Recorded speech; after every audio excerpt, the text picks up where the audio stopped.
Nós vamos então iniciar o nosso estudo de hoje, o livro Ação e Reação, psicografia do Chico, autoria espiritual de André Luiz. Nós vamos entrar agora no capítulo número 11, o Templo e o Parlatório. Nós estudamos, no nosso encontro anterior, o capítulo No Entendimento, que falava sobre a conclusão do caso Antônio Olímpio, quando então todos aqueles espíritos que formavam aquele grupo se reuniram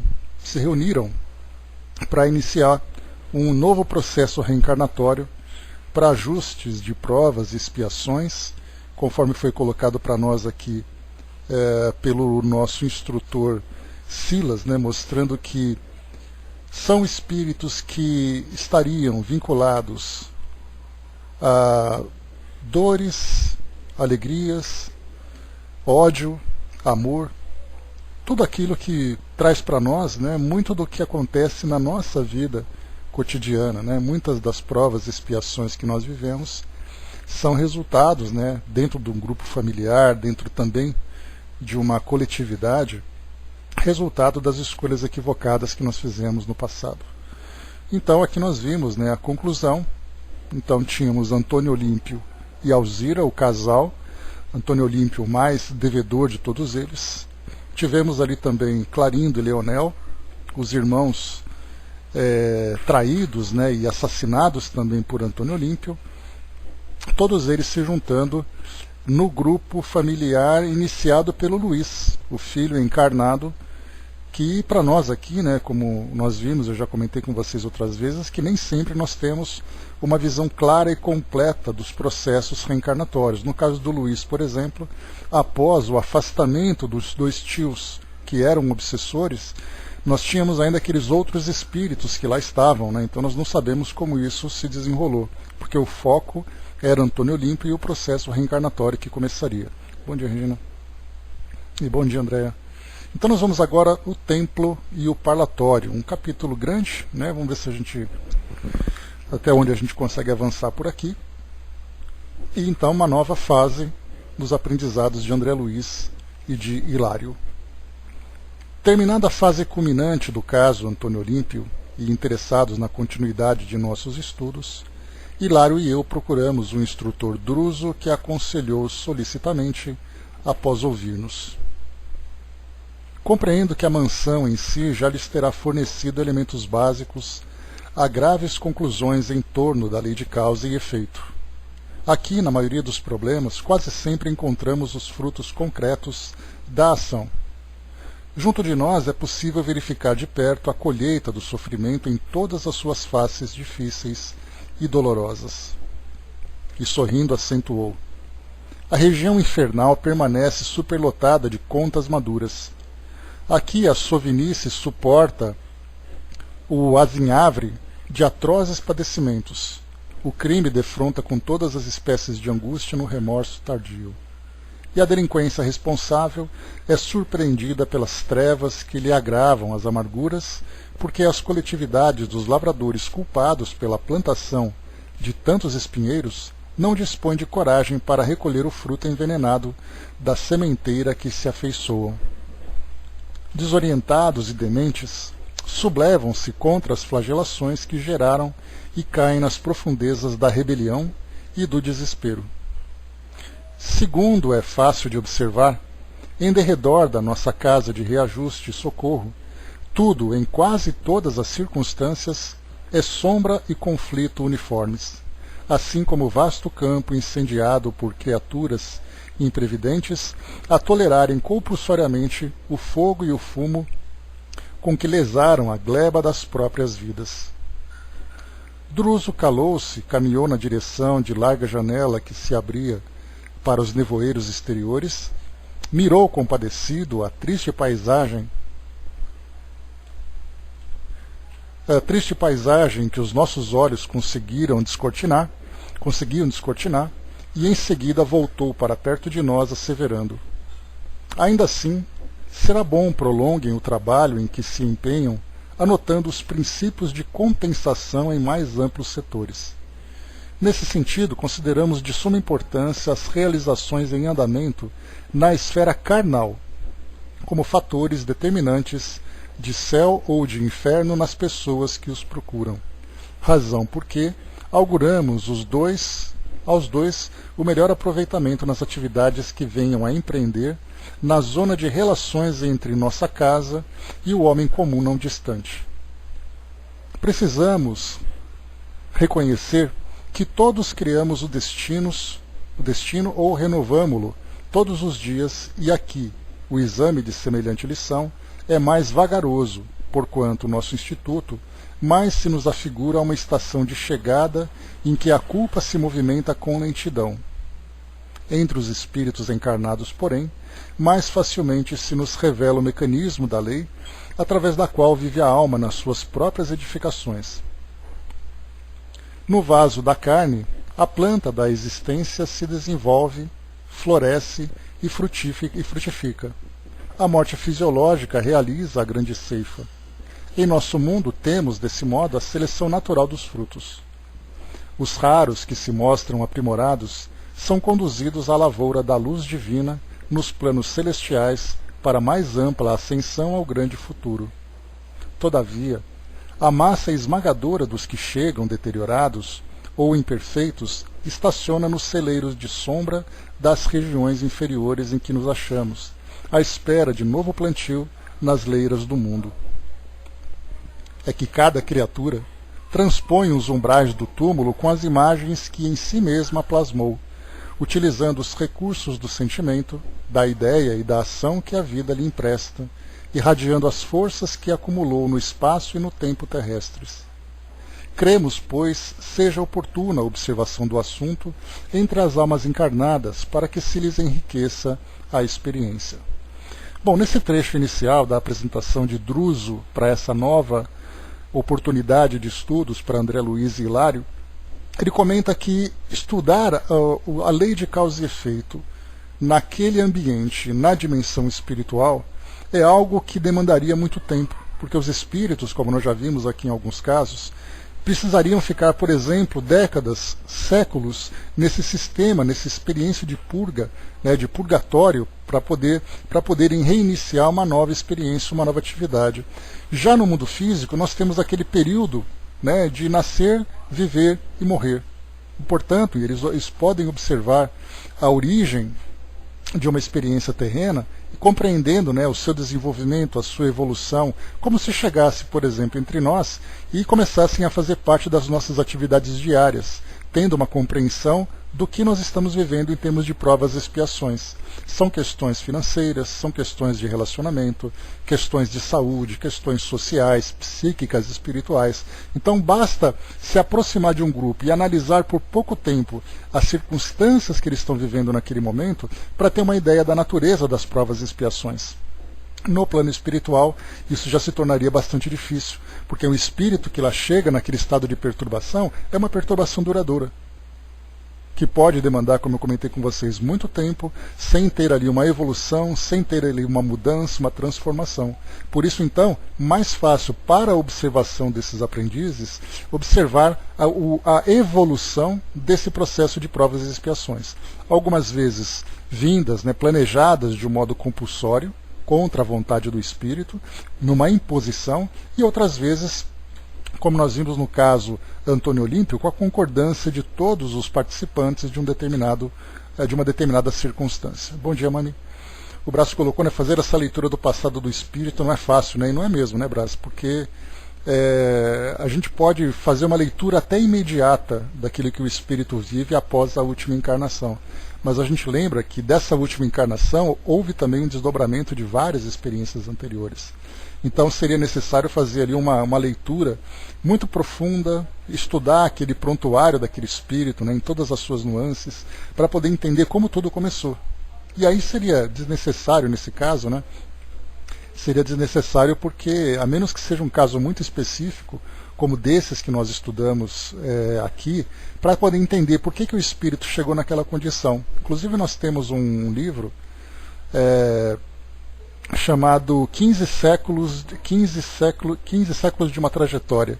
São 1500 anos, onde o espírito, me esqueci o nome dele agora, mas ele traz para nós ali esse período todo, né, de 1500 anos, contando sobre as suas quedas. Eustáquio, obrigado, isso. Eustáquio, os 15 séculos de uma trajetória, se eu não me engano é o nome do livro. E aí então a gente vai acompanhando o caso dele, né, nas subidas e descidas, reencarnações e desencarnações.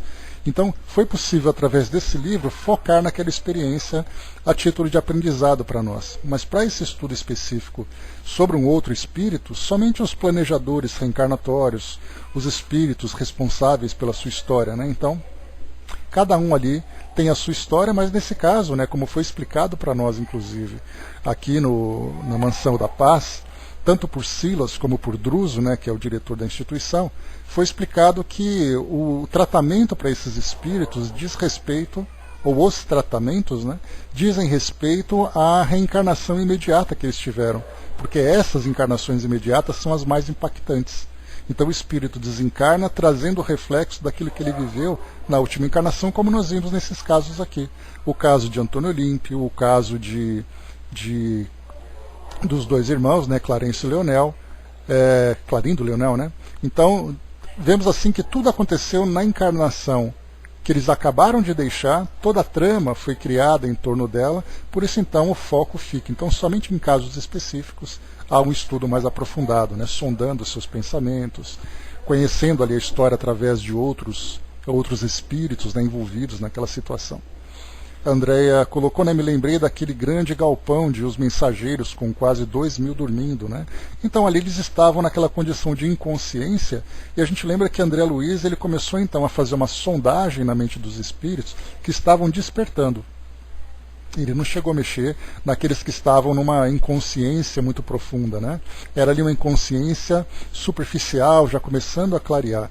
Mas nós lembramos também de um livro de Manuel Filomeno de Miranda, em que ele comenta de espíritos em condições ovoides, né? num retrocesso muito mais profundo. E mesmo assim foi possível, né, por Manuel Filomeno, sondar o pensamento daquele espírito. E via que ele vivia então naquela monoideia, né, como lembra de Joana de Ângeles, falando daquele processo de auto-obsessão. Ou seja, o seu pensamento ficava fixo numa determinada ideia, numa experiência de ódio, numa experiência de sofrimento, de culpa. Então ele ficava preso e vivendo aquele pesadelo contínuo que ele não conseguia se desprender. É algo realmente que nós aqui compreendemos pouco, né? Mas é possível, por exemplo, nós termos uma ideia de um espírito que reencarna trazendo ali os seus complexos, trazendo ali as suas dificuldades psíquicas emocionais. Isso tudo é reflexo de experiências do passado. Então, embora nós estejamos, né, diferente daqueles que ficam inconscientes, nós estamos conscientes, mas sofrendo as impressões. Então, são estados depressivos, lembrando que não todos os estados depressivos, né, porque isso pode ser causado por uma situação que ele está vivendo agora, mas estados depressivos, estados de culpa, estados de medo, perturbações psíquicas diversas, isso tudo como resultado das experiências que ele viveu não a curto prazo, numa última encarnação ou mesmo no plano espiritual. A Jane colocou, né, sempre existirá um fio de continuidade, né, fica-se tão imerso em cenas anteriores cada vez mais nebulosos, né, então vai ficando difícil do espírito recuperar, e somente quando é necessário fazer ou reviver ou reavivar a sua mente, né? Dudu colocou, né, fica aquele burburinho na consciência desses espíritos que chegam sem saber nada, né? Deve ser muito difícil, né? Nós, na verdade, estamos também vivendo isso, né, Dudu, como eu comentei com vocês. Muitas das situações que nós vivemos, né, dificuldades emocionais, dificuldades de relações que nós temos, né, independente do cenário exterior. Eu falo apenas do cenário interior de cada um de nós trazemos esse burburinho também. Só que, felizmente, né, pelo nosso atual estado, nós trazemos um equilíbrio melhor, né, nós conseguimos lidar razoavelmente bem com esse processo, né, mas nós encontramos muitos irmãos aqui no mundo físico que acabam sucumbindo com o peso desses burburinhos, né, então vem casos de suicídio, vem casos de desequilíbrios muito profundos que muitas vezes até acabam comprometendo uma existência inteira, né, uma encarnação inteira. Agora, no plano espiritual, como é o caso que foi colocado por Druso, nesse ambiente exterior à Mansão da Paz, esses espíritos ficam durante todo aquele período de décadas e séculos, e até mesmo milênios, vivendo e revivendo essas mesmas impressões. Esses são casos mais graves, mais complexos, né? A gente pensa nisso, né? Acaba esquecendo que passou, né? O plano não, pois é. Então a gente não lembra dos fatos, mas as impressões ficam marcadas, né? O Brás colocou, muitos nem sabem que desencarnaram, né? Esse estado de perturbação é natural para esses espíritos, né?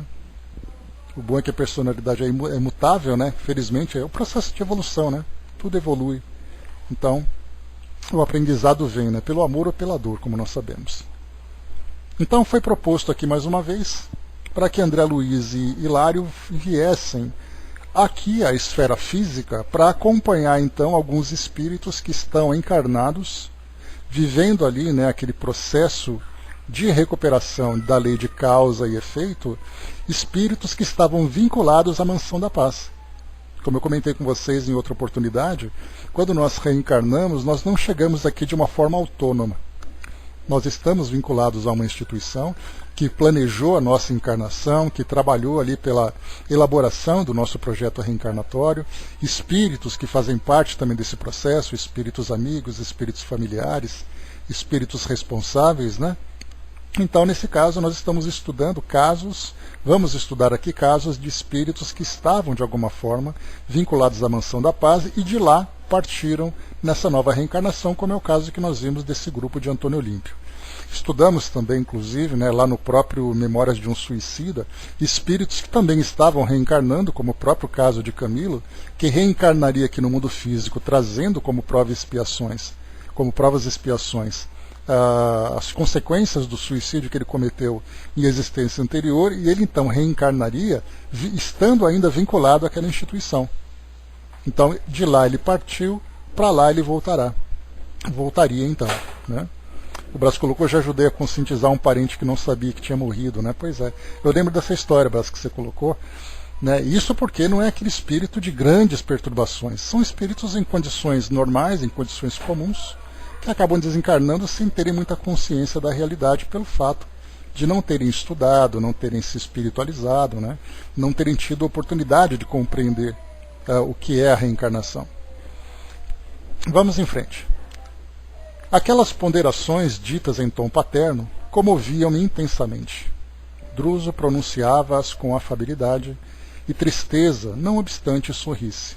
Né? A afabilidade é a doçura de sempre que ele apresentou, e a tristeza por ver a condição daqueles espíritos que estavam ali, naquela névoa em volta da instituição, né? De ver tanto sofrimento, de ver aqueles abismos repletos de espíritos que não mostram nenhum esboço de interesse em mudar aquela condição, ou não estão ainda em condições de qualquer tipo de mudança. Né? Bom dia, Fatival. Como sempre, encantado com a sua personalidade dificilmente abordável no conjunto, silenciei acatando-lhe as manifestações, mas Hilário perguntou, irrequieto, valendo-se da pausa que surgira. Que nos sugere, porém, a fim de que atendamos aos estudos a que se reporta? O instrutor respondeu de pronto. Possuímos sempre renovado material de consulta no templo e no parlatório exteriores de nosso domicílio, usualmente frequentados por irmãos do plano físico, provisoriamente desligados da habitação corpórea por influência do sono, bem como pelos companheiros desencarnados que vagueiam em torno da mansão, à caça de reconforto. Muitos deles estão ligados ao nosso santuário pelos fios da reencarnação, enquanto muitos outros chegam até nós em busca de socorro. Dispomos aí de atendentes numerosos que lhes coletam as reclamações e registram os problemas para orientarmos com segurança o nosso esforço de paz e cooperação. É interessante, assim, que os amigos se incorporem durante alguns dias às nossas equipes de serviço, colaborando conosco e relacionando apontamentos diversos. Não poderíamos contar com a ajuda de Silas, indagou meu colega, referindo-se ao companheiro, cuja presença para nós significava alegria e coragem. O instrutor contemplou-nos de maneira expressiva e comentou, surpreendendo-nos. Não fosse o objetivo das informações que coligem, e certo não nos seria possível permitir que o assistente mencionado lhes tutelasse a recolta de ensinamentos. Sabemos, contudo, que o trabalho em andamento se destina a instruções para a esfera dos companheiros reencarnados, e semelhante tarefa nos obriga a considerar-lhes a petição. Realmente, não lhes convém qualquer perda de oportunidade ou de tempo. embora sejam atualmente enormes as responsabilidades de Silas em nossa casa, não vejo como privá-los do companheiro que, sem dúvida, é aqui o depositário imediato de nossa melhor confiança. Interessante aqui a colocação que ele traz. Fatival, a sua câmera está ligada, querida. Se puder desligar para facilitar aqui. Então aqui o que é colocado para nós, né, da solicitação de Hilário para que... Joinha, obrigado. Então a solicitação de Hilário para que o Silas continuasse fazendo parte do grupo. E aqui uma observação importante, né, que se não fosse o objetivo do trabalho de André Luiz de escrever esse livro, para trazer para nós aqui essas informações, esse tipo de companhia seria dispensável.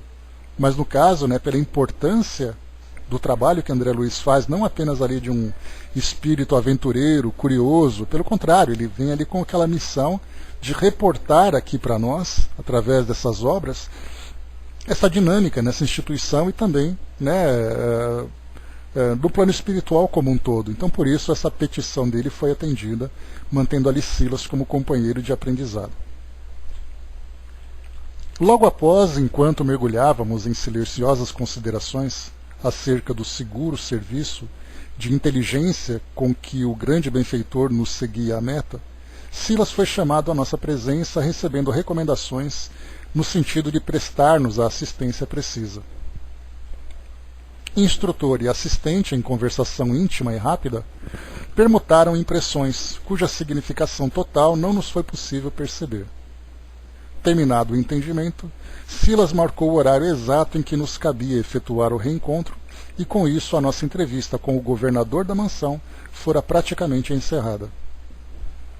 No momento previsto, o assistente veio procurar-nos solícito. Íamos visitar o templo da mansão. Então ali também uma colocação interessante em cima foi que houve ali aquela confabulação, né, entre Druso e Silas sobre o que exatamente seria apresentado. Então não é assim, né, olha, vai dar uma passadinha naquele lugar e fica olhando o que acontece. Pelo contrário, né, é uma necessidade ali de fazer um planejamento para que os dois observadores, né, André Luiz e Hilário, tirassem o melhor proveito. Então foi passada ali algumas instruções, chegaram então aqui no Templo da Mansão. Como foi colocado em cima, é um departamento dessa instituição, visitada tanto por encarnados em processo de desdobramento, como também por desencarnados que buscavam socorro. Vamos ver então como é que funciona esse departamento. Atravessamos longas filas de corredores até que, através do estreito postígo, tivemos acesso a vasto recinto iluminado. Assemelhava-se o ambiente ao de grande capela, das que conhecemos no mundo.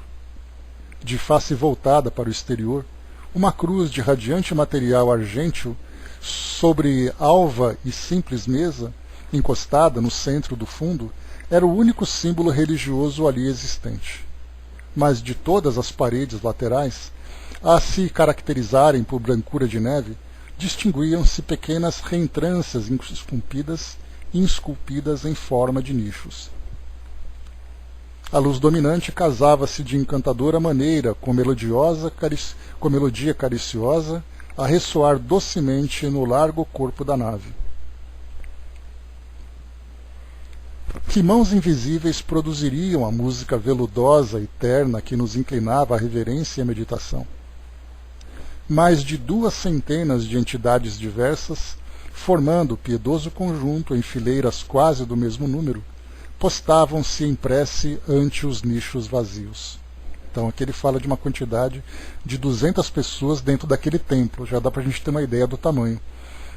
Eu me lembro, né, quando nós falamos sobre essa relação, essas descrições trazidas pelos espíritos, sobre, por exemplo, esculturas, reentrâncias, cúpulas, símbolos nessas instituições, me lembra muito a dificuldade que a gente tem de imaginar um cenário como esse, assim como os próprios espíritos também tinham grande dificuldade de relatar para nós o que eles viram.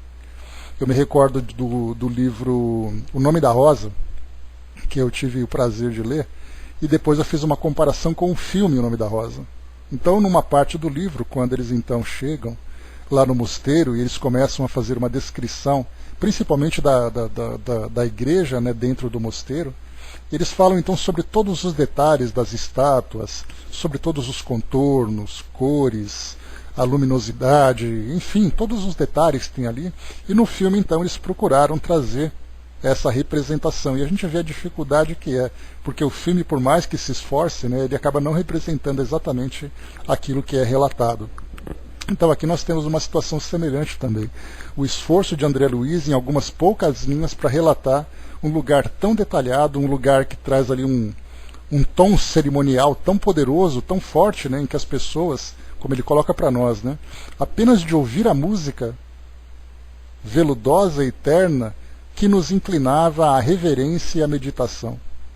Então dá para a gente ter uma ideia, né? Assim como acontece quando nós entramos, né, num templo religioso, principalmente para quem gosta de fazer visitas, né, turismo, nesses ambientes, encontrar igrejas, capelas, catedrais, enfim. Quando nós entramos assim, a gente percebe que dificilmente nós conseguimos fazer algum barulho para incomodar o silêncio daquele lugar, para trazer alguma perturbação.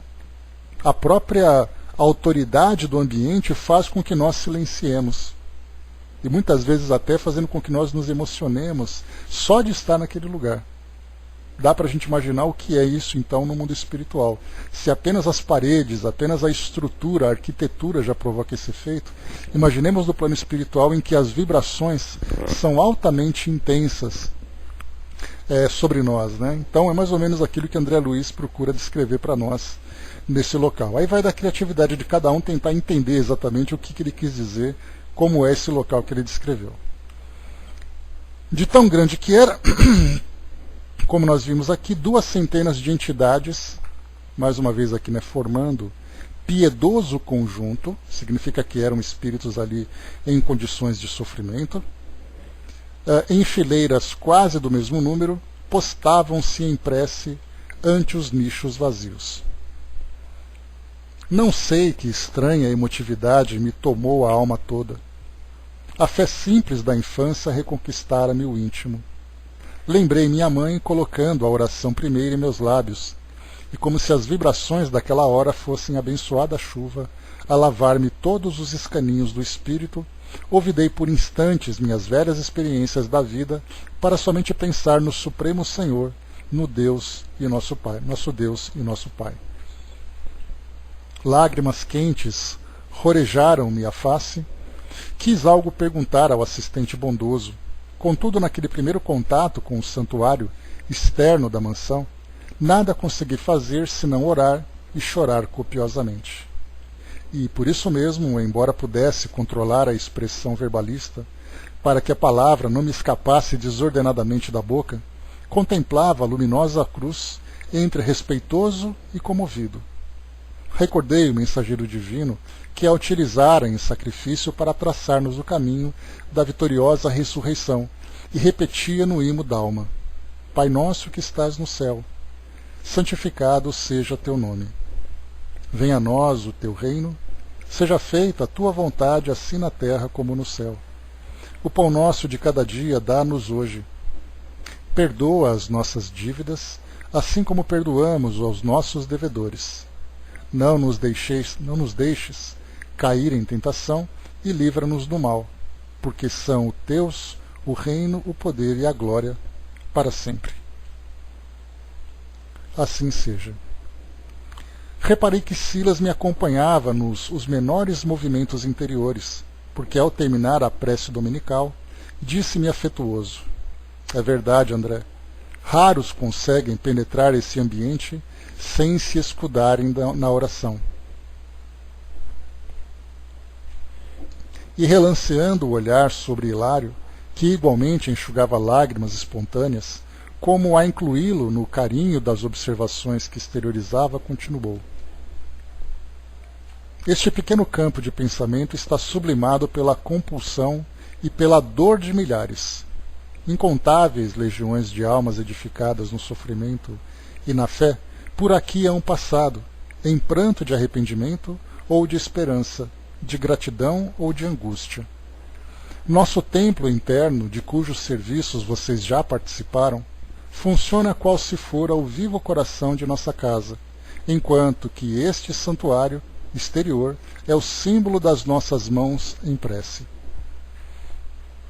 Apontando as criaturas que oravam em silêncio ante os altares despovoados, ousei perguntar ao irmão prestimoso: que significam no recinto a imagem da cruz e esses nichos vazios? O assistente esclareceu sem demora. A cruz recorda a todos os visitantes que o Espírito de Nosso Senhor Jesus Cristo aqui se encontra presente. Não obstante, estejamos nos abismos infernais. E os nichos vazios dão oportunidade a que todos se dirijam aos céus, segundo a fé que abraçam, até que a alma obtenha a sabedoria infinita. É indispensável caminhe na longa estrada dos símbolos de alfabetização e cultura que a dirigem na senda de elevação intelectual, e até que atinja o infinito amor, é necessário palmilhe as longas rotas de caridade da fé religiosa nos múltiplos departamentos da compreensão que lhe assegura o acesso à vida superior. Os poderes divinos que nos regem determinam que toda classe de fé sincera e respeitável aqui encontre amorosa veneração. Então aqui uma orientação muito profunda e muito bacana também, muito bela, porque mostra que naqueles nichos vazios, como se fossem pequenos gabinetes, onde você fica de frente para uma parede, sem nenhum simbolismo, sem nenhum tipo de decoração que leve a essa ou aquela fé. É simplesmente um local onde o espírito ele pode, por exemplo, se ajoelhar, onde ele pode fazer a prece dele, de acordo com a sua crença pessoal. E isso mostra que essas crenças que nós abraçamos hoje, na verdade, são ainda processos de alfabetização do espírito. E nós trabalhamos muito com essas ideias, aqui nos nossos estudos, lembrando sempre que cada espírito chega a Deus de acordo com as suas possibilidades, de acordo com o seu entendimento e de acordo com os seus sentimentos. E no mundo espiritual não é diferente. O fato do espírito desencarnar não significa que ele alcança a compreensão plena da natureza divina e tampouco ele consiga se desprender dos símbolos que ele utilizava quando ele ficava aqui no mundo físico. Então, no mundo espiritual, nesse local, embora tivesse aquela cruz que simbolizava, pela filosofia católica, principalmente, que o crucifixo é utilizado, é uma forma de lembrar que a presença de Jesus se encontrava também naquele local, considerado um local infernal. Mas esses nichos, muito vinculados a essa ideia da presença de Jesus, permitia que esses espíritos, então, que aqueles espíritos se sintonizassem com as esferas superiores, mais elevadas, de acordo com o seu entendimento. Então isso era um respeito muito valioso para aquele local. Não havia imposição de crenças. A Eugênio colocou mais um motivo para criar o hábito de análise, ter sempre em mente a advertência evangélica, vigiai e orai, necessário para qualquer situação. Observando que a reduzida comunidade de almas em prece se alinhava em posições diversas, de vez que algumas se mantinham de pé, ou comodamente sentadas, enquanto que a maioria se punha de joelhos, Hilário ensaiou algumas indagações a que Silas respondeu, condensando os assuntos. Sim, desde que o respeito mútuo seja necessariamente guardado, todos aqui podem orar como melhor lhes pareça. E amparando-nos a curiosidade sadia, indicou certa matrona que chorava pacientemente genuflexa diante do nicho próximo e falou: acompanhemos, por exemplo, aquela nossa irmã em súplica. Postar-nos-emos na retaguarda, de modo a não na incomodar com a nossa presença, e envolvendo-a nas vibrações de nossa simpatia, assimilar-lhe-emos a faixa mental, percebendo com clareza as imagens que ela cria em seu processo pessoal de oração. Então isso aqui é bem curioso, o que eles vão fazer. Eles vão então ficar próximo a ela, ali um pouco mais afastados na parte de trás, e ali então eles vão sintonizar-se mentalmente com ela para poder saber exatamente a quem ela dirigia essas preces, quais eram as suas motivações, quais as imagens que ela produzia durante aquele momento. Observemos maquinalmente e de minha vez, obedecemos maquinalmente e de minha vez, à medida que concentrava a atenção naquela cabeça grisalha e pendente, mais se alterava o estreito espaço do nicho aos meus olhos. Pouco a pouco, qual se emergisse da parede lirial, linda tela se me desdobra a visão, tomada de espanto.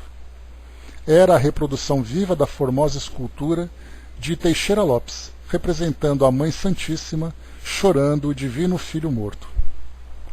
Aqui só para a gente lembrar, Antônio Lopes, notável escultor português, aqui uma nota espiritual, né? Nota de André Luiz, para lembrar aqui o autor. Então nós percebemos assim que, conforme a pessoa se senta naquele nicho, naquela parede limpa, né, e ela então concentra as suas preces, ela mesmo plasma a imagem que para ela tem significado, enquanto que para outras pessoas próximas aquilo continua vazio. Então a gente vê, né, a forma como cada um acaba emergindo dentro daquele ambiente com suas próprias ideias, com seus próprios sentimentos. Então é como se nós produzíssemos a nossa própria decoração, as nossas próprias imagens. E aqui nesse caso, uma senhora de cabelos grisalhos, nós já podemos então deduzir que é certamente alguém que chora pelos filhos, né, que pede pelos filhos. Dá então a própria imagem de Maria Santíssima chorando ali Jesus morto, né, naquela escultura.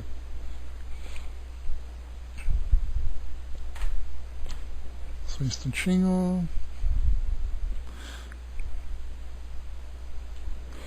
E as frases inarticuladas da veneranda irmã, em prece, ressoavam-me nos ouvidos.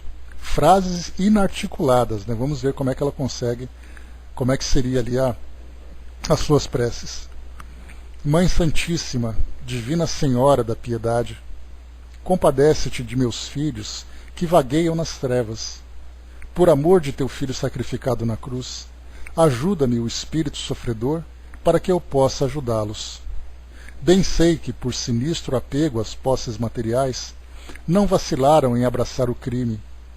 Em verdade, Senhora, são eles homicidas infortunados que a justiça terrestre não conheceu. Por isso mesmo, padecem com mais intensidade o drama das próprias consciências, enleadas à culpa. Nesse ponto da petição, Silas tocou-nos de leve os ombros, convidando-nos ao ensinamento devido e explicou. É uma pobre mãe desencarnada que roga pelos filhos transviados nas sombras.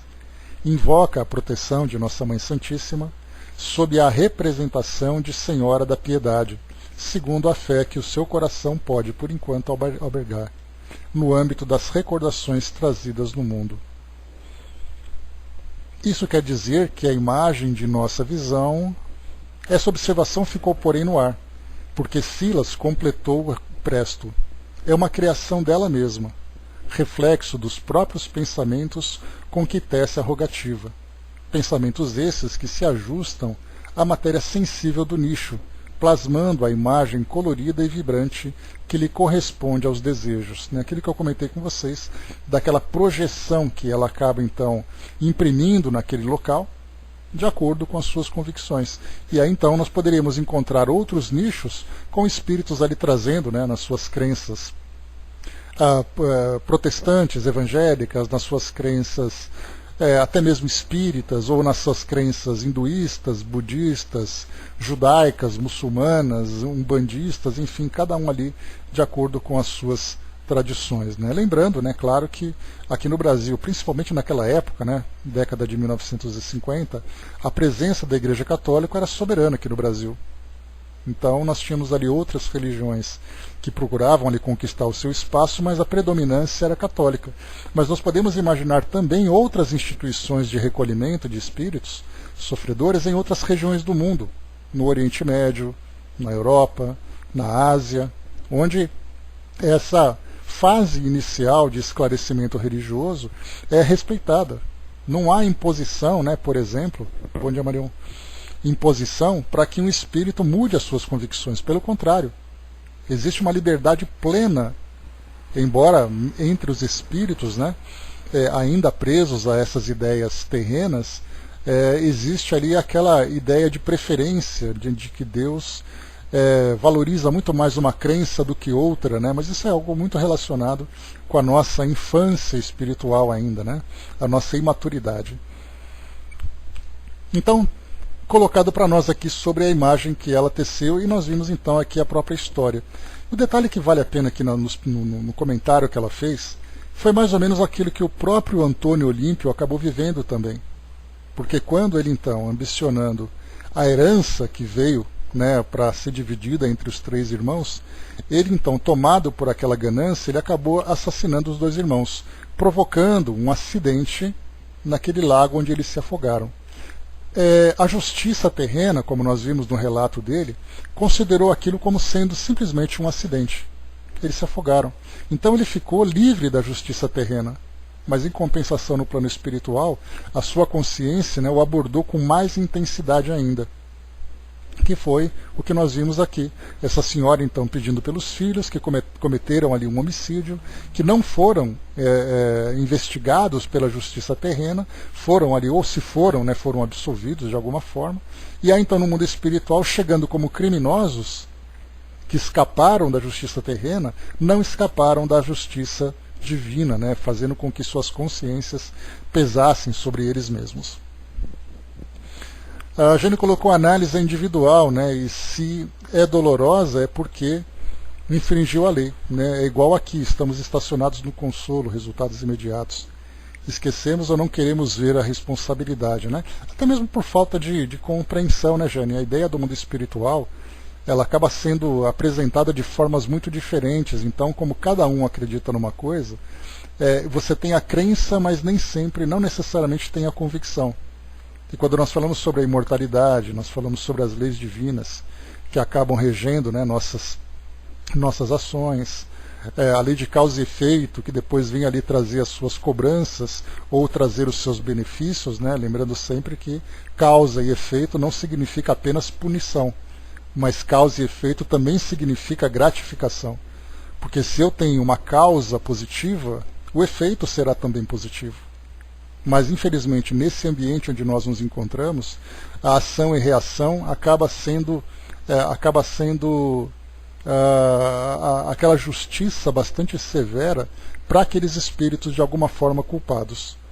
Então, enquanto nós não temos essa ideia sobre a forma como a justiça age e o tempo que nós levamos para a nossa evolução, aí então a gente acaba pensando em algo muito imediato, né, algo muito simplista, diante da complexidade desse processo. Mas se eu viver de imaginação, o da alma, né, estaciono no ponto de desilusão. E nós vamos continuar assim durante um bom tempo ainda, né, pelo que nós vemos na forma como as pessoas se relacionam com o mundo espiritual. É ainda uma relação de forma superficial, é uma relação ainda ligada aos interesses materiais. As pessoas acreditam no mundo espiritual, mas vivem presas ainda nos seus interesses no mundo material. Então, infelizmente, nós temos uma longa jornada para nós nos desenvolvermos e sairmos desse estado de infantilidade, né? E continua para nós, vamos lá. Então, plasmava a imagem e, respondendo automaticamente às indagações que o problema nos sugeria, continuou. Isso, contudo, não significa que a prece esteja sendo respondida por ela mesma. Petições semelhantes a esta elevam-se a planos superiores e aí são acolhidas pelos emissários da Virgem de Nazaré, a fim de serem examinadas e atendidas conforme o critério da verdadeira sabedoria.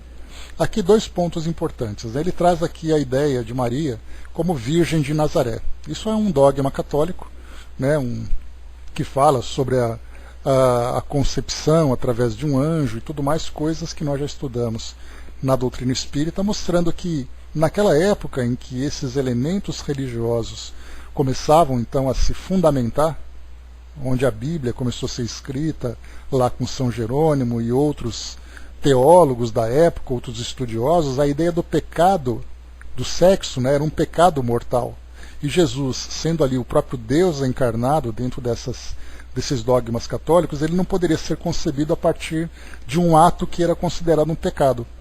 Então a ideia da Virgem de Nazaré está muito presente até hoje, né, nesses dogmas. E aqui nós vimos uma expressão que ele utiliza muito mais como força de expressão do que como entendimento.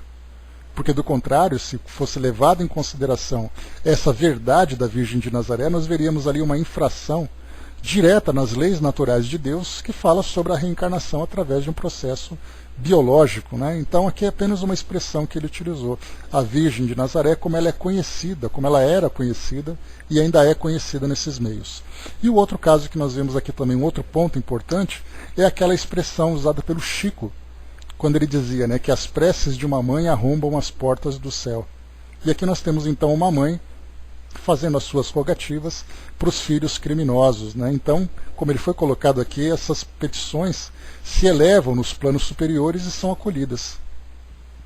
E aí então, ainda mais com aquele sentimento de dor, de culpa, de querer ajudar e não poder, enfim, são vários sentimentos que vão surgindo ali, fazendo com que aquela prece seja, ou aquelas preces, né, sejam potencializadas para chegar nesses planos mais elevados.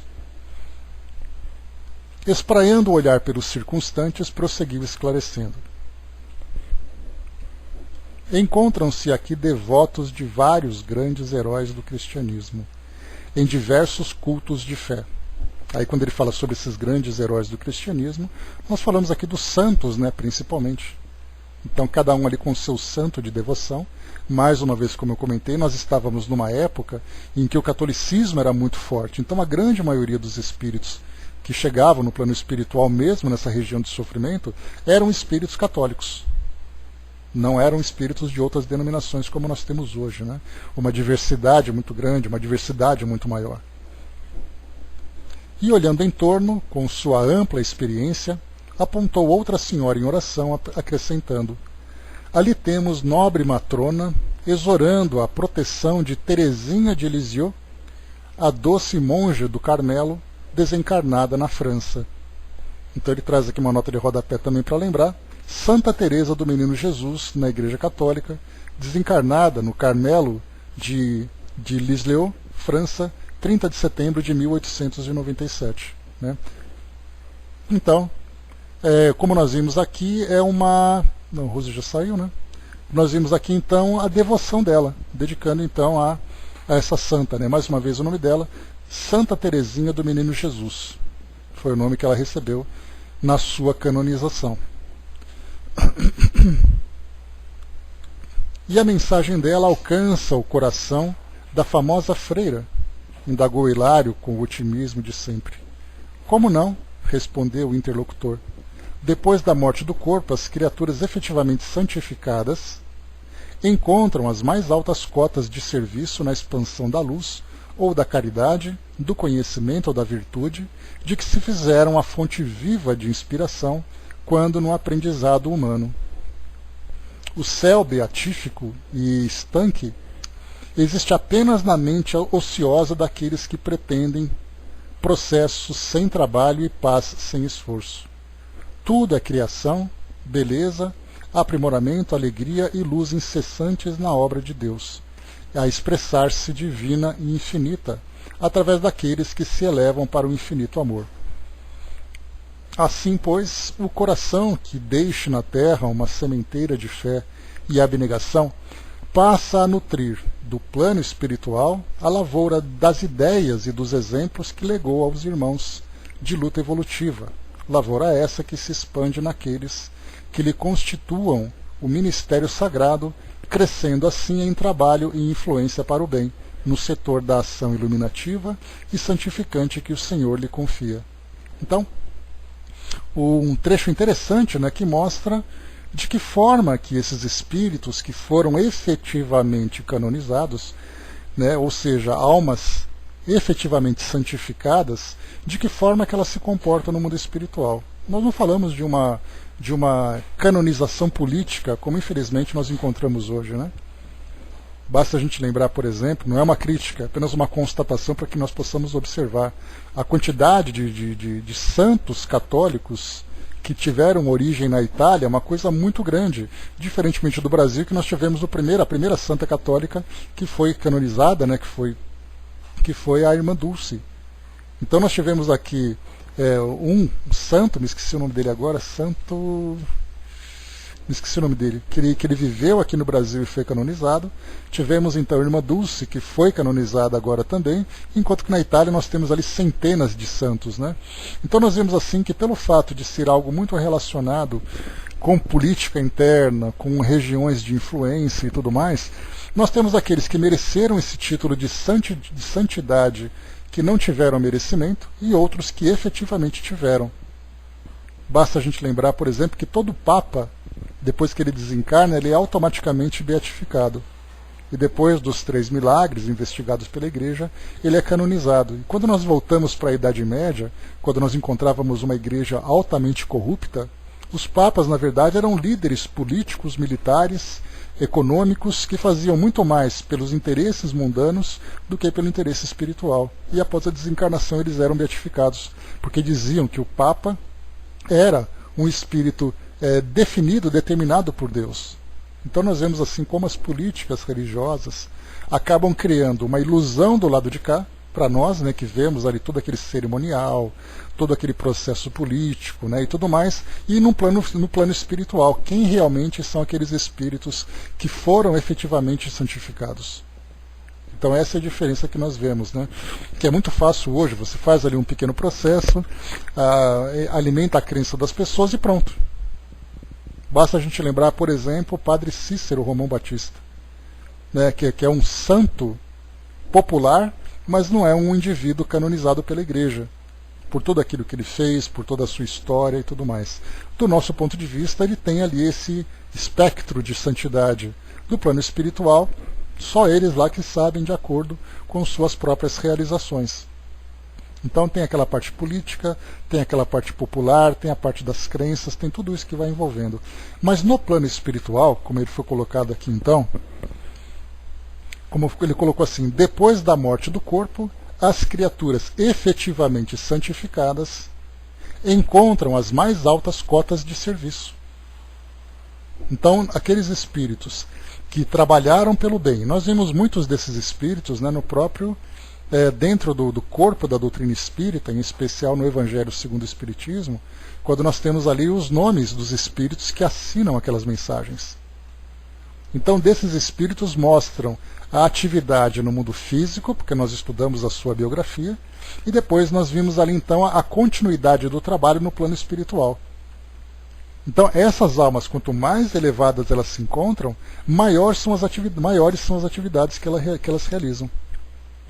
O André colocou, né, quanto mais se eleva, mais se trabalha. Diferentemente, como ele colocou, Silas pôs assim, o céu beatífico e estanque existe apenas na mente ociosa daqueles que pretendem progresso sem trabalho e paz sem esforço. Então a ideia de que você é um santo, aí você vai então sentar-se à direita de Deus, para que então você viva aquela vida contemplativa para todo sempre. E a doutrina mostra o contrário, quanto mais o espírito se desenvolve em direção, né, a essa elevação espiritual, maiores são suas cotas de trabalho. Principalmente, como é colocado para nós aqui também, esses espíritos acabam se tornando referências para os encarnados e também para os desencarnados para essas atividades. Por isso, então, muitas são as rogativas dirigidas a esses espíritos e eles, então, ou cumprem diretamente ou cumprem indiretamente. Nós estudamos, inclusive, no livro dos médiuns, uma passagem em que Kardec pergunta aos espíritos, né, acho que foi São Luís que respondeu, como é que um espírito, então, que se manifesta numa evocação, um santo, por exemplo, é ele mesmo que se manifesta? E se não for ele, é errado essa manifestação de um espírito que usa esse nome? Aí, então, o esclarecimento trazido foi que muitas vezes nós temos ali um grupo de espíritos que representam aquele espírito e assinam legitimamente aquelas mensagens indicando a sua presença. Então é como se nós falássemos de Dr. Bezerra de Menezes e vários espíritos se manifestassem como Dr. Bezerra de Menezes de uma forma, digamos, oficial. Eles chegam até ali, trazem a mensagem para representar aquele espírito porque fazem parte daquele conjunto de trabalhadores com aquele mesmo propósito, com aquele mesmo objetivo. Essa é a explicação trazida para nós no livro dos médiuns. É bem interessante a gente ver isso. Então, quando nós falamos, por exemplo, de Maria, quando ela é evocada nas preces, como aconteceu aqui com essa senhora que nós vimos, não necessariamente ela diretamente vai trabalhar em benefício daqueles indivíduos. São espíritos que trabalham em nome dela. Assim como acontece com outros, né? Fazemos uma prece a Jesus e quantos são os trabalhadores mobilizados para atender aquelas solicitações? E aí santos de qualquer ordem, anjos diversos, e assim vai. Então, enquanto nós pensamos num nome, elevando o nosso pensamento, dirigindo o nosso pensamento e dirigindo também as nossas rogativas, no plano espiritual esse atendimento ele é atendido, né? Essa solicitação é atendida de acordo com o nosso merecimento. Algo bastante interessante para nós compreendermos de que forma que essa dinâmica no plano espiritual superior funciona no atendimento às nossas solicitações. A Jane colocou ainda bem que isso acontece em outra religião, né? Pior é escutar de espíritas, né, quando afirmam já preparados para nosso lar. Terão uma boa surpresa, né, Jane? Tomara que seja uma surpresa positiva, mas infelizmente nem todos nós teremos essa surpresa, né? Male nós vamos para a Mansão da Paz para fazer algum trabalho de faxina lá embaixo, né? Veremos o que vai dar no nosso futuro. A Angelina colocou: sempre acreditei que a vida não pode ser ociosidade, mas sempre movimento, aqui ou acolá, né? O trabalho é o ponto principal para qualquer processo evolutivo. Então, infelizmente, nós temos aquela crença, né? Inclusive até uma expressão que é bastante utilizada, quando o indivíduo desencarna, né? Quando ele morre, todo mundo diz assim: descanse em paz, sem se dar conta, né, de que tudo está começando agora. É ali que as coisas vão começar de fato, né? Seja por um processo de regeneração, através daquele sofrimento inicial, seja através de uma continuidade de um processo de evolução que já era começado aqui durante a nossa jornada terrena. Então não tem nada de descanso em paz, não tem nada de vida contemplativa, pelo contrário, muito trabalho, muitas atividades, muitas ações, continuidade nesse processo de crescimento, que é o caso da reencarnação, e por aí vai. André Luiz foi muito feliz quando afirmou, né, nós vivemos num oceano de ideias, de imagens, né, só sei de 3 coisas, o homem não escapa, né, os olhos de Deus, sua consciência e a morte, né, então, e a própria reencarnação também, que vai chegar mais dia ou menos dia. Não tem como se livrar. Continuando, vamos lá. Então aqui, só para a gente finalizar esse trechinho, né, ele diz assim: assim, pois, só para concluir a ideia dos santos, né, dos espíritos elevados, que são solicitados para atender ali aqueles pedidos, né? O coração que deixe na terra uma sementeira de fé e abnegação, que é o caso desses espíritos elevados, né? Basta a gente lembrar do próprio Chico, né? O legado que ele deixou para nós, a imagem, né, que ele representa de santidade no meio católico, de crescimento, de bondade, de generosidade.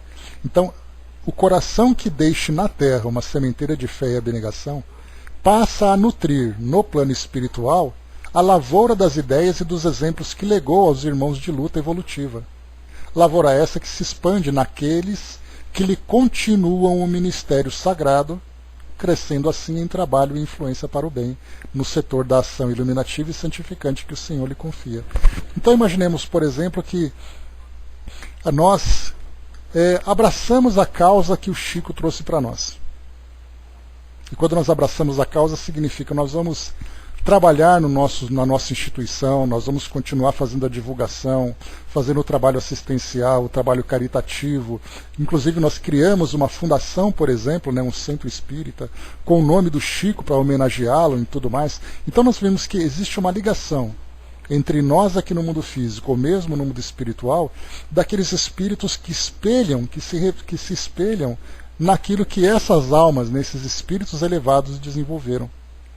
Então nós somos constantemente influenciados, intuídos, mantendo essa conexão com essa faixa vibratória. Então, essa lavoura, como é colocado para nós, se expande naqueles que lhe continuam o ministério sagrado. E vai crescendo cada vez mais em trabalho e influência. Então nós vivemos ali que muitos espíritos, até mesmo sem terem essa intenção, já que quanto mais elevado o espírito é, maior é o seu grau de humildade, né? Então mesmo que ele não tenha a intenção de se tornar uma referência, de se tornar um líder, ele acaba se tornando. E aí então, como ele trabalha, e trabalha sempre, né, divulgando ali a mensagem de Jesus. Então ele acaba tendo contato com esses espíritos, diretamente ou indiretamente, para que a sua obra continue. Se é uma obra, por exemplo, como é o caso de Dr. Bezerra de Menezes, que trabalha na área de saúde, nós temos Caritas, o espírito que trabalha pela caridade, nós temos ali Madre Teresa, que trabalha junto aos pobres, né, aqueles moradores de rua. Então nós percebemos assim várias linhas de trabalho que são então desenvolvidas por encarnados e desencarnados em nome daqueles que deram o passo inicial. E aí então se forma aquela grande corrente, aquela grande cadeia de trabalhadores para aquela finalidade. É algo muito bonito, nós temos muita pouca compreensão sobre isso. Vez ou outra nós vemos ali um espírito que acaba se manifestando, um espírito que acaba trazendo para nós ali que acaba se apresentando para nós nas leituras de André Luiz, né? Talvez ali nós podemos dizer que Maria talvez seja o espírito conhecido aqui no mundo que tenha se apresentado no livro Memórias de um Suicida, dos Legionários de Maria, algumas orientações que vinham dela, né, que os trabalhadores faziam referência e tudo mais, mas outros conhecidos nossos acabam não se manifestando, e quando se manifestam, vem ali com nome, né, com codinome, com apelido, para que não sejam adorados, para que não virem polêmica, principalmente, né? Então nós pegamos aqui Irmã Celeste, por exemplo, estou chutando um nome qualquer. Essa Irmã Celeste poderia ser um espírito bastante conhecido aqui entre nós. Mas para evitar aquela coisa de adoração e tudo mais, então eles acabam preferindo o anonimato, deixando que a obra fale por si. Então tem bastante coisa para a gente poder aprender ainda nesse nível mais elevado, de que forma que as coisas acontecem com esses espíritos, né, chamados espíritos de luz. Meu companheiro, que assinalava o esclarecimento com tanta atenção quanto eu mesmo, obtemperou. E na hipótese de a alma julgada santa entre os homens não ser realmente santa no plano da verdade. Olha só o que eu comentei com vocês agora, né? Nem sempre todos aqueles que são santos acabam sendo santificados no plano espiritual pelas suas ações, mas nem por isso deixam de ser objetos de adoração. Então eu falo assim, eu vou fazer uma prece para aquele santo. Na verdade era um espírito comum, um espírito que tinha suas falhas, que não alcançou aquela conquista esperada, mas as preces são dirigidas para ele. O que acontece com essas preces? Já que o espírito não se vê capaz de atendê-las pela sua ainda fragilidade, pelas suas dificuldades. As preces que lhe sejam dirigidas atingem os objetivos visados, ainda mesmo quando o suposto santo permaneça em duras experiências nas regiões das sombras? Sim, Hilário, aclarou o assistente. As orações podem não encontrar de imediato o espírito a que se destinam, mas alcançam-lhe o grupo de companheiros a que deveria ajustar-se e que amorosamente o substituem na obra assistencial do bem, em nome do Senhor, visto que, na realidade, todo o amor na criação eterna é de Deus. Imaginemos, para exemplificar, que a referida monja não estivesse temporariamente em condições de prestar auxílio. Nesse caso ele fala daqui da Santa Teresa do Menino Jesus, que foi uma monja que foi então santificada.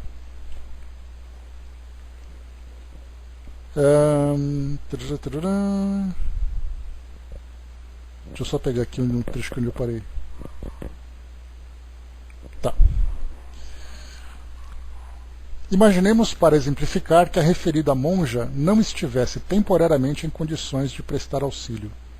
Se isso acontecesse, as grandes almas acrisoladas na disciplina da instituição em que tanto se distinguiu, se encarregariam de fazer por ela o trabalho necessário e justo, até que pudesse tomar sobre seus ombros o apostolado que lhe compete. Então, um trabalho necessário e um trabalho justo, ou seja, nem toda a prece acaba sendo atendida se o espírito não tiver merecimento para isso. Mas de qualquer forma nós temos ali outros espíritos que indiretamente acabam realizando. Nós tivemos até, numa das obras de André Luiz que nós estudamos, não sei se foi a última ou a penúltima, aquela prece no início, né, da nossa história, quando uma jovem então fez uma prece pedindo auxílio, e eles chamaram de prece prece refletida, se eu não me engano, não lembro se era esse o nome que nós utilizamos, que então ela fez uma prece e essa prece foi acolhida por espíritos que a acompanhavam, né, na sua jornada, acompanhava o grupo. Eu não me lembro se ela fazia prece para a família, não é intercessória, era outro nome, André, mas no sentido, é uma prece intercessória. A prece intercessória é quando você faz uma prece pedindo para alguém, em nome de alguém, né? Nesse caso era uma prece refletida, se não me engano, eu acho que esse é o nome, porque ela fez a prece dirigida para alguém e outros espíritos então acolheram essa prece para prestar o auxílio que ela precisava. Eu não me lembro que livro foi, mas deve ter sido nos 2 últimos ou nos 3 últimos livros que nós lemos, alguma coisa assim. Mas continua aqui para nós, né? Todavia, ponderou meu colega, será de crer que o espírito das congregações religiosas ainda permaneça vivo nas esferas mais altas? Aqui é interessante, né? Porque se nós pegamos, por exemplo, a Ordem dos Franciscanos, que é uma congregação religiosa, todos aqueles indivíduos que fizeram parte dessa congregação, que eram também, foi livro Entre a Terra e o Céu, isso mesmo, Didima, obrigado. Os espíritos vinculados a essa ordem, pelo trabalho que faziam, né, nos franciscanos do caso, tinham ali o voto de pobreza, tinha ali o trabalho feito pela caridade, né? Então tudo mais. Então muitos espíritos no plano espiritual continuam seguindo essa mesma denominação. Quando então, como é colocado aqui pelo próprio Silas, né? Ele diz assim para nós, né? Eu vou deixar que ele responda porque eu ia falar isso, mas já está aqui mais fácil para ele, né? Então eles continuam seguindo, não no sentido estreito do sectarismo terrestre. Quanto mais se eleva aos cismos da vida, mais se despe a alma das convenções humanas, aprendendo que a providência é luz e amor para todas as criaturas. Entretanto, até que a alma se identifique com os fatores sublimantes da consciência cósmica, os círculos de estudo e fé, aperfeiçoamento e solidariedade, pelo bem que realizam, estejam onde estiverem, merecem o maior acatamento das inteligências superiores que atendem à execução dos planos divinos. Então vamos lá devagar aqui para a gente entender. Quando o espírito, então, fazendo parte de uma ordem religiosa, seja ali de padres ou de freiras, né, por exemplo, a ordem das carmelitas, os franciscanos, eu não me lembro o nome da ordem de Madre Teresa, né, mas ela tinha também ali aquela sua ordem. Então esses espíritos, quando eles desencarnam, eles não se preocupam em manter aquela instituição no plano espiritual da mesma forma que ela estava no plano físico. Os espíritos se mantêm unidos dentro da missão que abraçaram, mas sempre tendo como objetivo difundir esse bem, difundir esse amor divino para todos. Então eles acabam se identificando pelo propósito, não mais pela roupa, não mais pelos dogmas pelos quais eles eram sustentados aqui no mundo físico. E quando eles não alcançam determinado grau de elevação, pelo fato de serem espíritos comuns, né? Bom dia, dona Miriam. Espíritos comuns que fizeram parte, por exemplo, de uma congregação e ao desencarnarem, muitas vezes continuam ali com as suas dificuldades, né? Com as consequências da vida que tiveram, né? Pelo fato de não se elevarem ainda. Então no plano espiritual eles continuam ainda atuando, mas agora dirigidos por inteligências superiores. Eles não são capazes, por exemplo, de tomarem iniciativa pelo fato de não serem espíritos ainda elevados. É como se fôssemos nós, né? Nós aqui desencarnamos, aí nós chegamos no plano espiritual, acreditando, por exemplo, na nossa mente ainda muito presa ao mundo material, que nós fazemos parte de um centro espírita. Eu, por exemplo, desencarnei e eu me imagino ainda como membro do Espiritismo.net e como membro aqui da nossa JDE. Só que no plano espiritual eu não fico vinculado a essas instituições ou a esses grupos. O meu trabalho é maior. Embora as diretrizes que me conduziram aqui no mundo físico continuam ainda presentes. E vocês, por exemplo, nos centros espíritas que vocês frequentam, onde vocês trabalham, quando chega no plano espiritual, dá a impressão de que nós temos que correr lá para o centro espírita e apresentar o nosso crachá dizendo que nós ainda fazemos parte dele. Algumas vezes nós vamos além, porque nós temos ali um dos nossos objetivos que vão muito além daquilo que era apresentado, por exemplo, no centro espírita.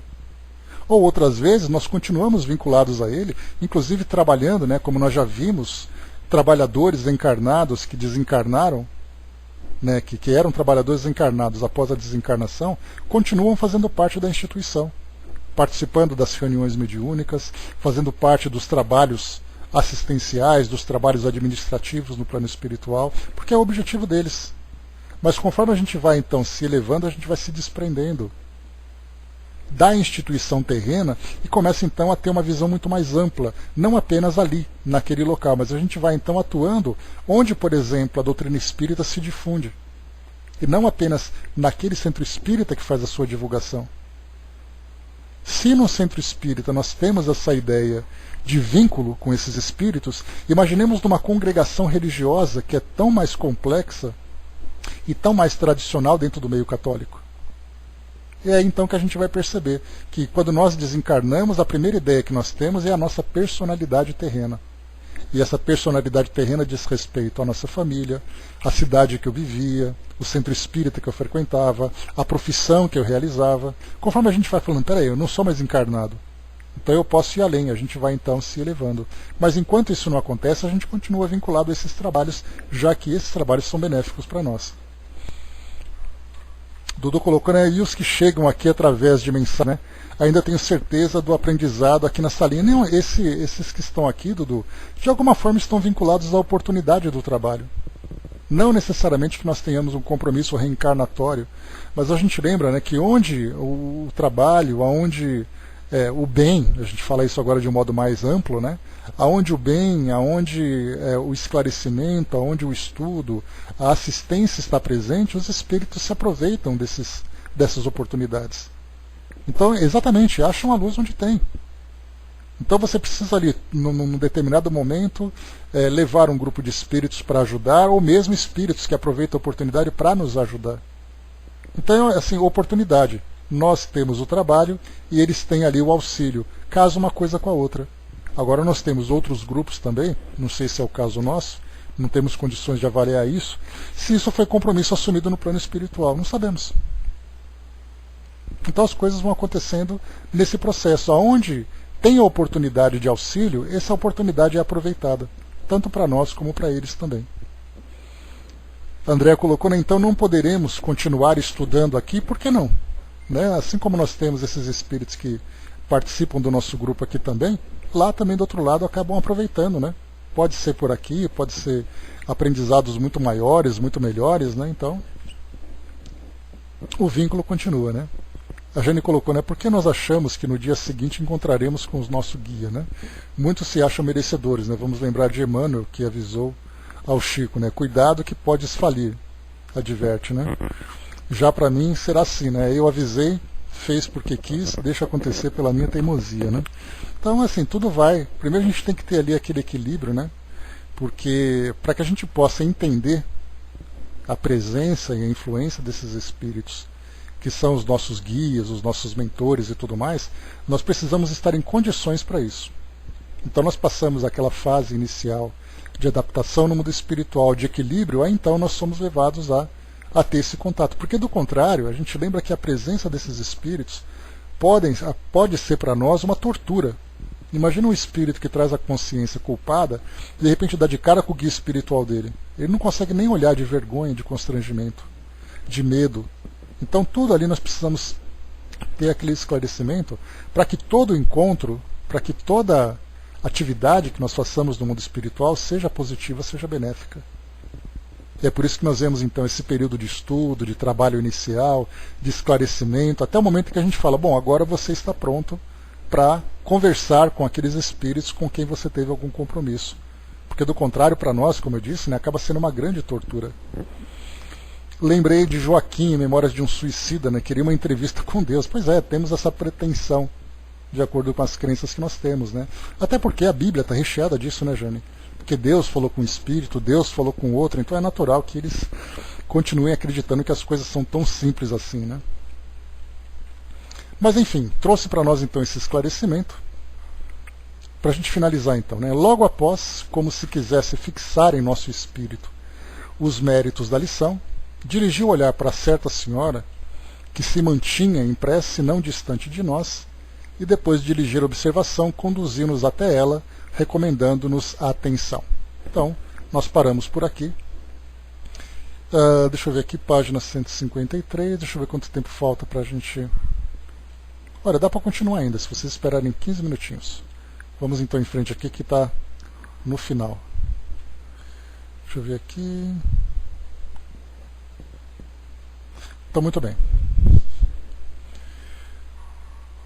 Procuramos assimilar-lhe a faixa mental e, estabelecida a sintonia, surpreendemos no nicho a imagem viva e simpática do nosso abnegado Dr. Bezerra de Menezes, ao mesmo tempo que ouvíamos a súplica de nossa companheira desolada. Aqui tem uma nota de rodapé, né, sobre o Dr. Bezerra de Menezes.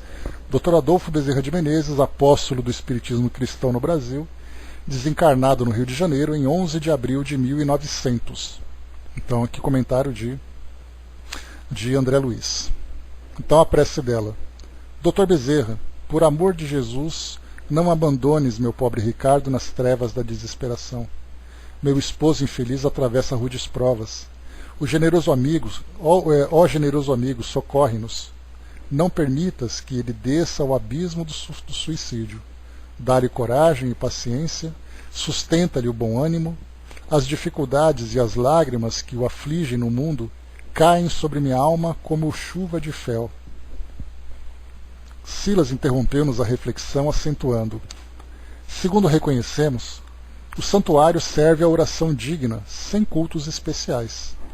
Aqui alguém recorre ao amparo da monja de Lisieux. Ali, né, alguém recorre ao amparo da monja de Lisieux. Aqui um coração infortunado pede socorro ao notável companheiro dos espíritas do Brasil. Aquela outra que nós vimos pedia assistência para Maria, né? Antes de desviar minha atenção, fitei o semblante do grande médico, segundo as recordações da irmã que orava, confiante anotando o primor da fotografia mental que ela exteriorizava.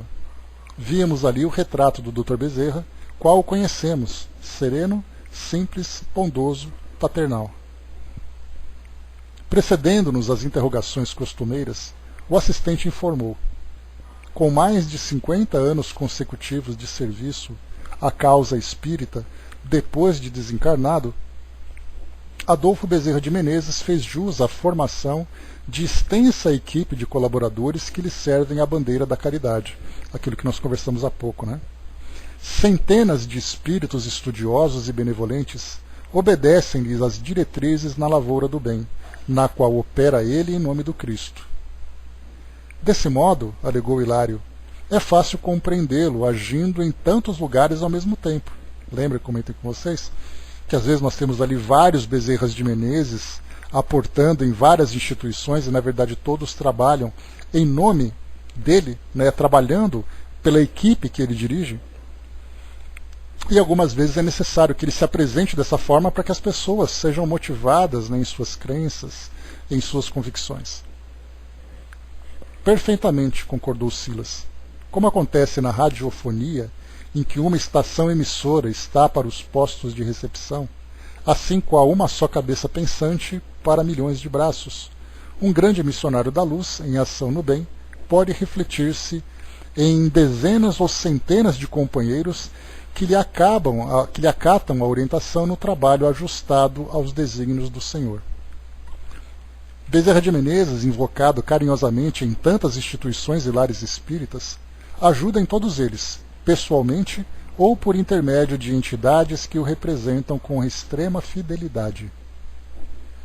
Para isso, aduziu meu colega, terá o seu campo próprio de atividade, assim como um chefe de serviço humano possui a sede administrativa, da qual distribui com os comandados o pensamento diretor da organização? Como não? Falou-nos o assistente sorrindo.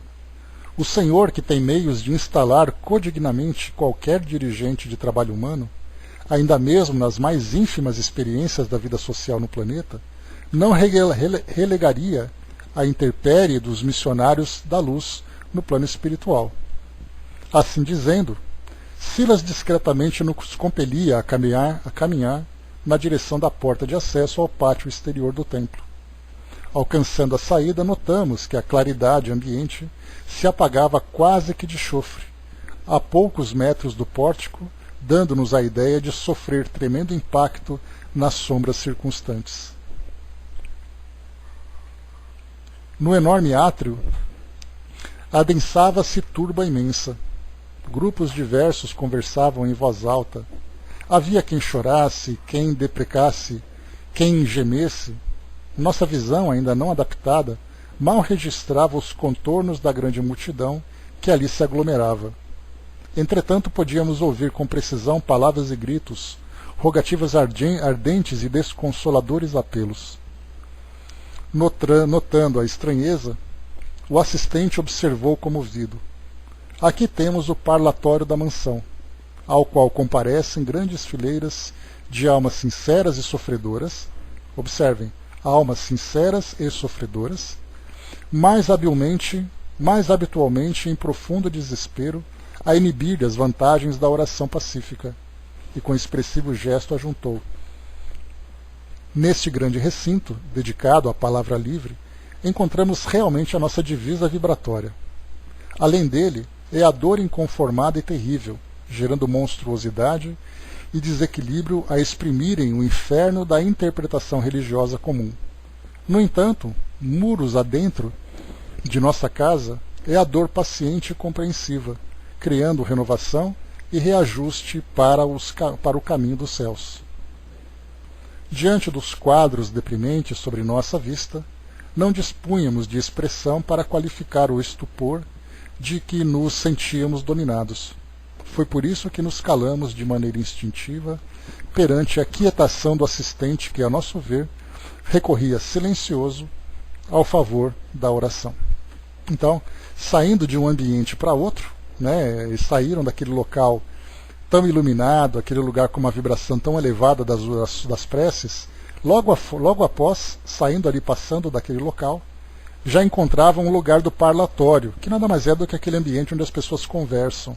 Mas era aquela conversa desesperadora, aquela conversa sofrida, embora as pessoas o fizessem com sinceridade, pedindo realmente ajuda, mas eles não tinham ainda equilíbrio suficiente para poder manter aquele silêncio em prece. Então, na verdade, é aquele momento de grande desespero, de grandes lamentações. Então, é ali que nós vemos a diferença de um local para outro, e que André Luiz refere, então, o grande choque no padrão vibratório de um ambiente para outro, embora os dois estejam ali para assistência. Dudu colocou, Dr. Bezerra, com duas situações que precisei, ele mandou médicos de sua falange para ajudar. No dia...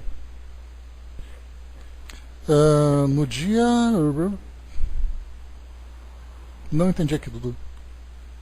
Onde fiz uma fibrilação... no dia de incêndio, onde fiz uma fibrilação atrial aguda, e orei a ele, e fui ajudado na hora, E numa cirurgia, onde o enfermeiro aplicou remédio que não poderia tomar, eu tive problemas, pedi auxílio a ele, e ele enviou uma equipe que alterou o processo, aliviando o que estava tendo, Amo o Dr. Bezerra, todos os dias falo com ele através das minhas orações, da minha oração diária, Parece o melhor remédio divino que possamos crer que funciona, Então, para a experiência pessoal do Dudu, Então, de um modo geral, pessoal, finalizando aqui então, nós vimos aqui esse trecho, do templo e o parlatório, conhecendo um pouquinho dessa estrutura, desses departamentos, dentro da mansão do caminho. Departamentos não, são locais, talvez departamento como sendo o templo, mas o parlatório é uma região ali onde esses espíritos se concentram.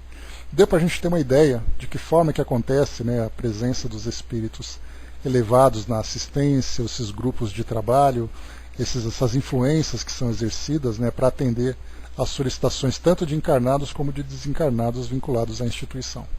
E isso acontece também em outras tantas instituições que nós temos por aí, praticamente em todas, poderíamos dizer. A Jane colocou, isso é caridade. Ainda é muito confuso para nós, solidariedade e caridade. Agimos ainda com solidariedade e achamos caridosos, Então, tem uma diferença ali, mas tudo acontece gradualmente, A gente vai aprimorando cada vez mais o exercício dessas virtudes, do amor ao próximo. Então começa de uma forma social, começa de uma forma apenas material, até que começa realmente a se transformar numa ação do espírito, e não numa ação das mãos. Então por isso estamos aqui. Então é isso, meus amigos. Encerrando por aqui esse nosso capítulo número 11. O próximo capítulo será o